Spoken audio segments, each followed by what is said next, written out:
ఉత్తరాంధ్ర అభివృద్ధిపై ప్రత్యేక దృష్టి సారించింది కూటమి సర్కార్. విశాఖపట్నాన్ని టెక్నాలజీ హబ్ గా మార్చే ప్రయత్నంలో భాగంగా కీలక ముందడుగు పడింది.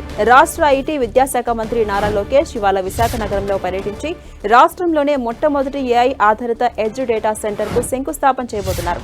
కూటమి ప్రభుత్వ పాలనలో ఉత్తరాంధ్ర రూపురేఖలు మారబోతున్నాయి. విశాఖ డేటా సెంటర్ల హబ్ గా రూపుదిద్దుకోబోతుంది. విశాఖలో 5 లక్షల ఐటీ ఉద్యోగాలు కల్పనే లక్ష్యంగా పనిచేస్తున్న మంత్రి లోకేష్ ఈ దిశగా శరవేగంగా అడుగులు వేస్తున్నారు.